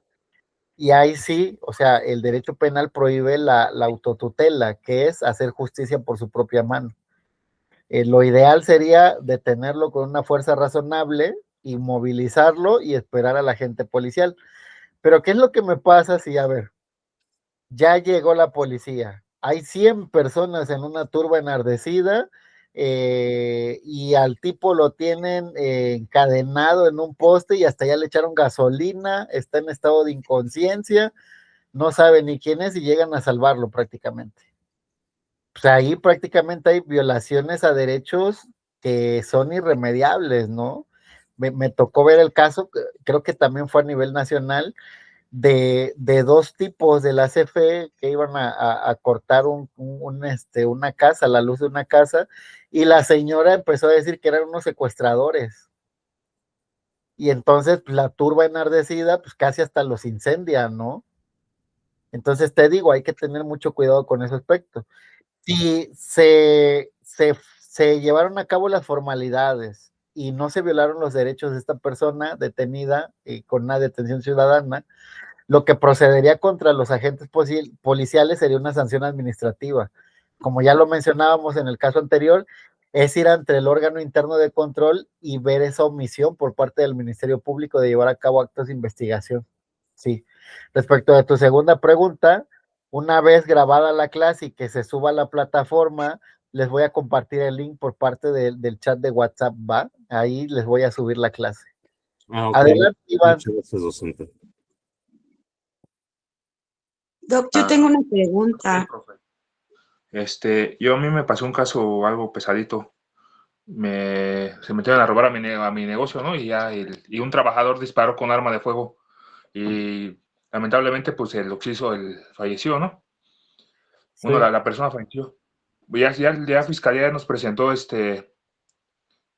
bueno, pasaron las pruebas por el MP, por la Fiscalía, y ahorita el proceso lo está, cuando llega el juez, ¿qué procede? ¿Qué procedimiento puedo seguir o cómo le puedo decir para seguir yo mi caso? Es que tenemos un abogado, pero lamentablemente nos los dio el estado de Querétaro, pero no es así como que muy bueno que digamos. Ándale, fíjate. Es un abogado público. Sí. Ok, perfecto. Bueno, como me mencionas, es en otro estado. Yo te recomendaría irte al Código Penal Federal y de ahí busques el homólogo en el estado en el que estás. Por lo regular, esta figura siempre está. Se llama legítima defensa. Hay un párrafo de la legítima defensa muy interesante. Ese párrafo de la legítima defensa, bueno, uno dice, ¿no? Comete legítima defensa quien repele una lesión real, actual, inminente, ¿no? Y ya a partir de ahí, pues vamos a analizar qué es lo real, qué es lo actual y qué es lo eminente. Pero para este rubro, Pues fíjate que hay una fracción dentro del propio Código Penal en su artículo 15. Déjame ir allá rapidito. Y dice, se presumirá como legítima defensa el hecho de causar daño a quien por cualquier medio trate de penetrar sin derecho al hogar de la gente, a su familia, sus dependencias o cualquier persona que tenga la obligación de defender el sitio donde se encuentren bienes propios ajenos respecto de la exigencia de la misma obligación, o bien lo encuentre en alguno de aquellos lugares en circunstancias tales que revelen la probabilidad de una agresión. Entonces, si esta persona se estaba defendiendo de una persona que ingresó a un lugar que no era suyo con el fin de asaltar y iba en este aspecto armado o algo así, pues vamos a decir que la argumentación toral sería una legítima defensa. ¿Por qué? Porque estaba protegiendo el lugar. Y entonces esto se regula así porque anteriormente pues ya había personas que habían privado de la libertad y la carga de la prueba se revertía en el Ministerio Público. El MP decía, no, tú tienes que demostrarme que actuaste en legítima defensa. Actualmente no es así. Con esta fracción al Código Penal Federal y que también se ha hecho en los estados, mientras la persona actúe en defensa de un bien material mueble, se presume la legítima defensa. Y es el Ministerio Público el que deberá demostrar que no hubo legítima defensa. Entonces, un aspecto de la defensa que yo llevaría sería bajo ese rubro. Trató de defender el local y al tratar de defenderlo comete este acto, ¿no? Ya sea una lesión o un homicidio, pero fue en legítima defensa de su propio bien jurídico, que era la vida, o sea, él estaba defendiéndose. Y eso apoyado en ese párrafo, ¿no? No sé si Ahora, quedó claro.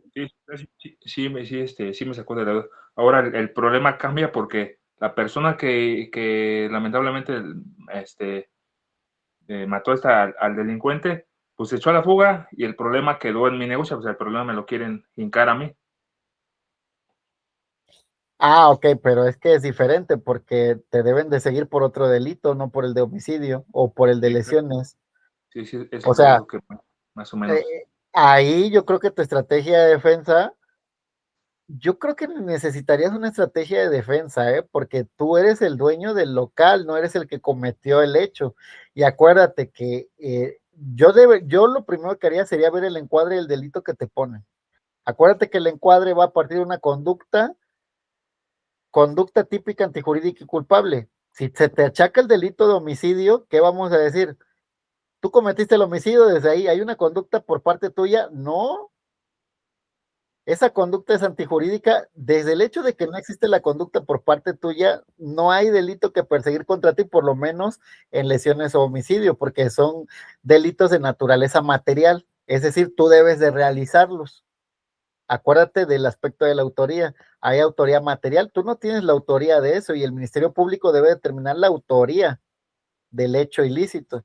Si ya es otro tipo de delito como omisión en el auxilio, tal vez creo que te puedan imputar algo, ¿no? O encubrimiento de personas, ¿no? Pero ya eso sería diferente. Ahí sí se debería de ver el delito que te están imputando y a partir de eso, pues ver ese parámetro, cómo desvirtuar el delito, ¿va?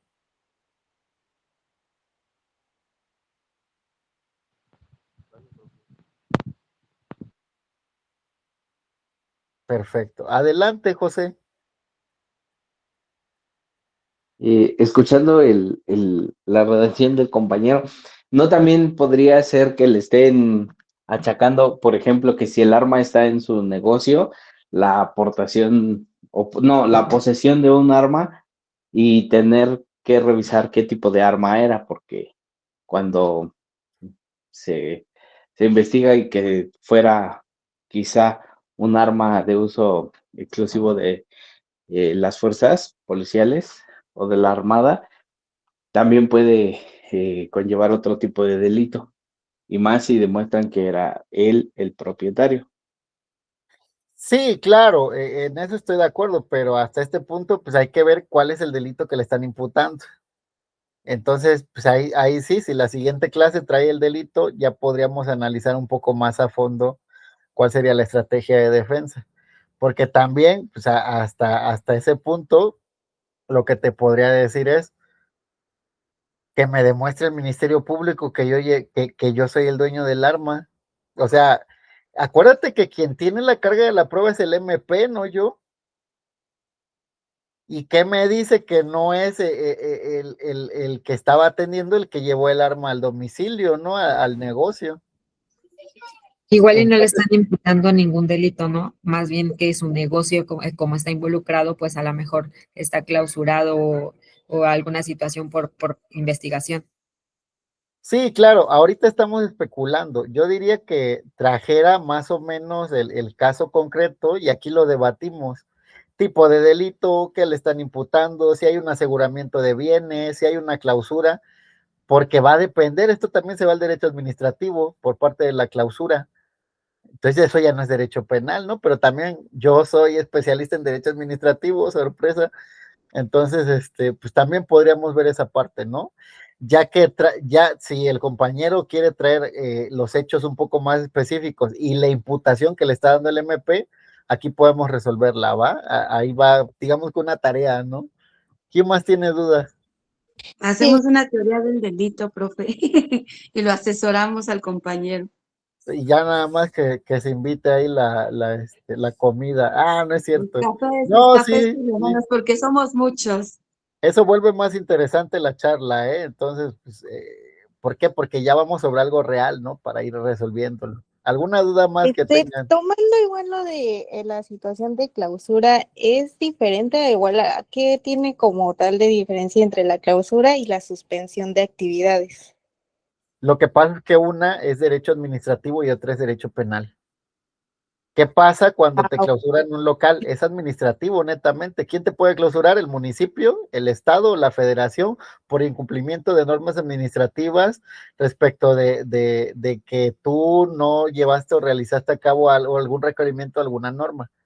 Pero ya cuando es suspensión de bienes es porque un juez determinó que ese lugar, al ser un lugar en el que se cometió un hecho delictivo, debe restringirse. Entonces la naturaleza es diferente totalmente. En derecho administrativo yo me voy al Tribunal Federal de Justicia Administrativa o a los locales, y el derecho penal debo irme contra el juez de control o amparo contra esa determinación del juez de control. Igual tenía otra duda, profesor. Como víctima, yo puedo pedir el expediente del caso porque no me lo quiere dar el MP. Sí, pero si no te lo quieren dar, debes de meter control judicial. O sea, un escrito dirigido al juez de control de tu causa, y ahí le vas a decir al juez de control que tú, como víctima, a tu asesor jurídico, le requieres copias de la carpeta de investigación, te las tienen que dar. No se te puede negar porque es un derecho de víctima imputado, sí. Sí, como lo menciona la compañera Ana, la extinción de dominio también es otro punto del derecho civil, pero que viene reforzado por el derecho penal. Si se llevó a cabo un acto de delincuencia organizada dentro de ese local, la extinción de dominio va a ser eso, que me ejecuten mis bienes. ¿Por qué? Porque se presume que fueron actos del crimen organizado, ¿no? Entonces, sí, Iván, es responsabilidad del MP que te den copias de la carpeta. En dado caso de su omisión, hay algo que se llama control judicial, que tú lo tienes que solicitar ante un juez de control, y a partir de ahí al juez se le expone que necesitas las copias de la carpeta. El primer punto sería un documento dirigido al Ministerio Público que te tocó, oficial, que te lo sellen de recibido, en el cual solicitas las copias de la carpeta. Pasados 10 días o 15, órale, control judicial y decirle, ¿sabes qué? El MP es omiso al darme mis copias de la carpeta y por lo tanto, ante este control judicial solicito esas copias.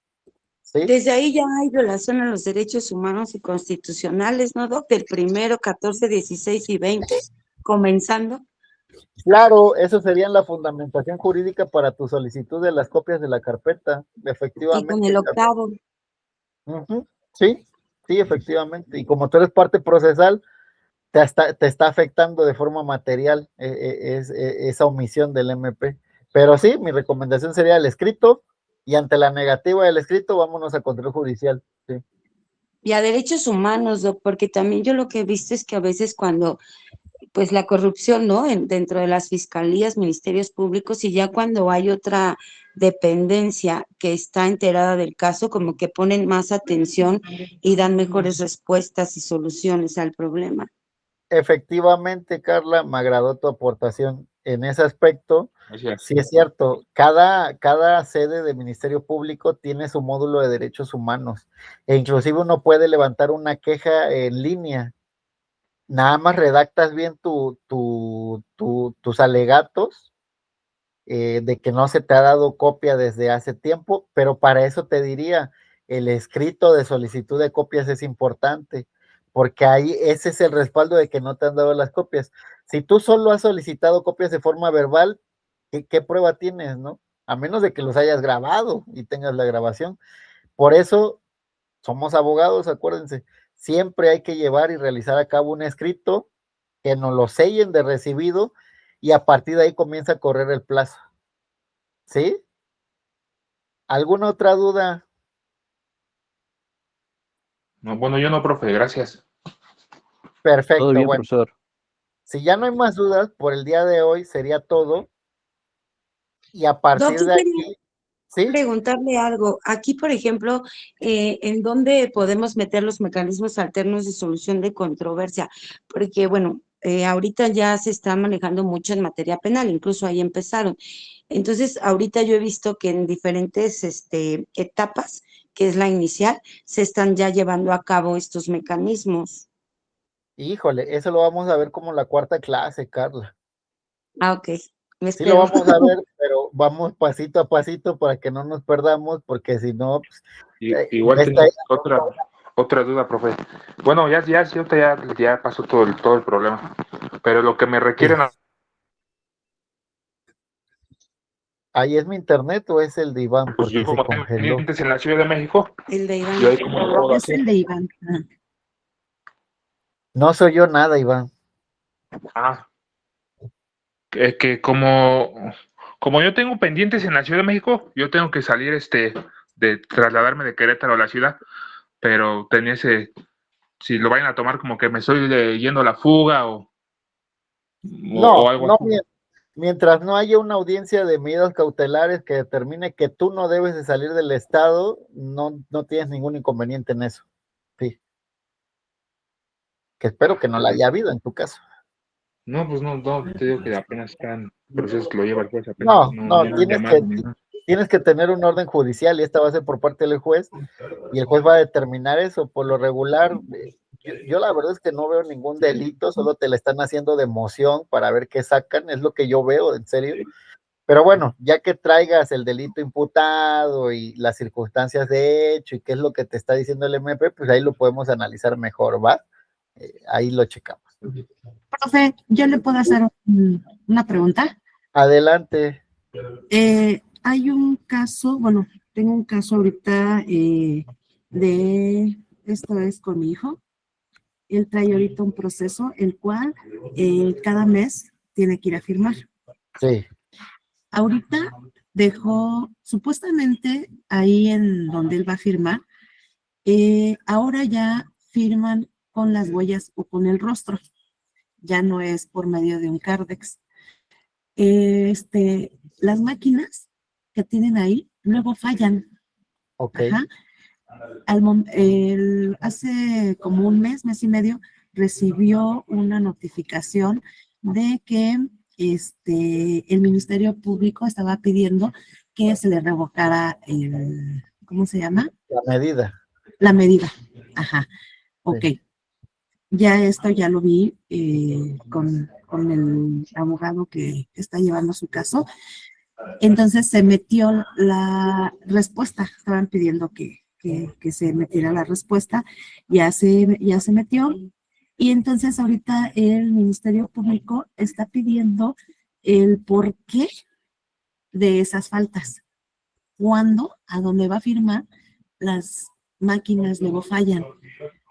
Entonces, en este caso, ¿qué es lo que podría yo hacer o qué pruebas tendría que yo presentar? Bueno, más bien mi hijo, para justificar esto.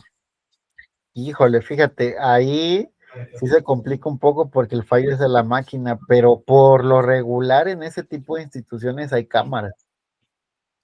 Exacto.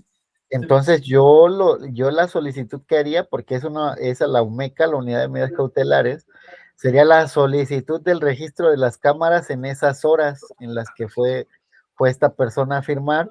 ¿Para qué? Para mostrar como dato de prueba que aunque el registro, la máquina no funcionaba, él estuvo en ese lugar e inclusive existen copias de video en las que lo registran como que él estuvo en el lugar para firmar, pero que aquí hay una falla de la máquina.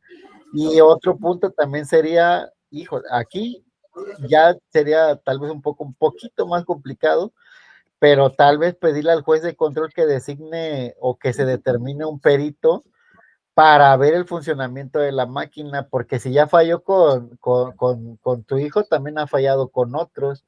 Entonces no creo que sea un caso aislado. Por lo tanto, se debe de comprobar el buen funcionamiento de la propia máquina, sí.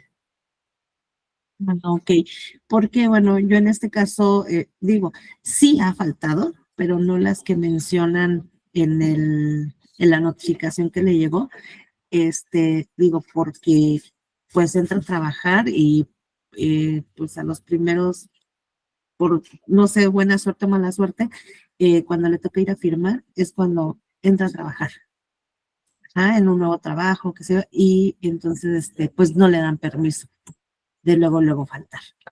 Entonces, pues falta a trabajar. Entonces, digo, son trabajos anteriores, porque pues no le estoy hablando de estos meses, estoy hablando del año anterior. Y entonces, pues son trabajos en los cuales, pues, ahorita si él pide una constancia del por qué no asistió a firmar, pues no la va a conseguir. Sí, claro, claro. No, sí, yo me iría por ese punto. Los días que él fue y que no los registró el sistema, pedir las copias de video de la propia dependencia. No se puede negar. Ajá. Ok, pero eso lo tengo que hacer a través del abogado, ¿verdad? Sí, a través del abogado. De hecho, esa sería la estrategia para que no le pongan una medida más fuerte, sí. Sí, porque de hecho, pues digo, le están pidiendo, le digo, quitarle la medida cautelar y que pues que su sentencia pues la cumpla dentro del penal. Sí, prisión preventiva, no, pues imagínate, ahí ya viene de por medio de la libertad. Yo lo que haría sería lo del video. Si no me registraste el sistema, me registra el video y es ahí donde yo puedo comprobar que sí asistí. ¿Va? Ok. Bueno, Perfecto. gracias, José jefe. Luis. Sí, profesor, solo para apoyar a la compañera, sí es importante establecer la importancia de la medida cautelar y del cumplimiento de esta para no tener afectaciones. Entonces, sí es importantísimo tener como prioridad la firma. Una. Dos, es también en este tipo de instituciones donde lleva a cabo la firma periódica, hay varios filtros. Entonces, como dice el profesor, sí nos podemos apoyar de evidencia videográfica, pero también muchas veces tenemos que pasar filtros donde nos registramos. Y esos filtros también son, bueno, le pueden apoyar a la compañera como muestra de que su hijo ha estado yendo. Y esos filtros son básicos para el ingreso a este tipo de instituciones, ¿no? Porque van abogados, van víctimas, etcétera, etcétera, etcétera. No, Y pero, perdón, compañero. Es que tú estás hablando ya por decir al entrar a algún penal. No, acá donde mi hijo va a firmar, simplemente donde se pasas por un registran. no se registran, ya. Ok. Antes sí. Es en la UMECA, ¿no? En la Antes Unidad de sí. Medidas Es un Cautelares. meta, unidad de medidas cautelares. Antes sí se registraban porque les ponían como un sello o algo así en el Cardex. Exacto. Hoy no, hoy ya nada más pasan por un sistema así como de revisión y inmediatamente vas a la máquina, que es como un tipo cajero, y te lee el rostro. En dado caso que cuando no pasa la firma por el rostro, entonces pones ya tu mano para que te lea las huellas. Entonces, ahora sí es como nada más se registran. Lo videográfico, yo diría que lo videográfico es lo más, por La la mejor ausencia opción. de registro también, sí. Pues sí, Eso es lo que voy a hacer, profe. Gracias. Perfecto. Gracias, Bueno, compañero. perfecto. Si no hay más dudas, nos vemos el día lunes. Muchas gracias por asistir. Y bueno, ya vieron que se puso muy interesante. Entonces, pues nos vemos la siguiente clase. Tengan excelente mañana, pero ya casi tarde y disfrútenla, ¿va? Saludos, muchas gracias por asistir. Nos vemos. Gracias, Esté muy bien, hasta luego, que se recupere pronto. Hasta luego, profesor, y gracias a usted. Que se mejore pronto. Gracias, excelente. Saludos. Gracias, pronta recuperación docente.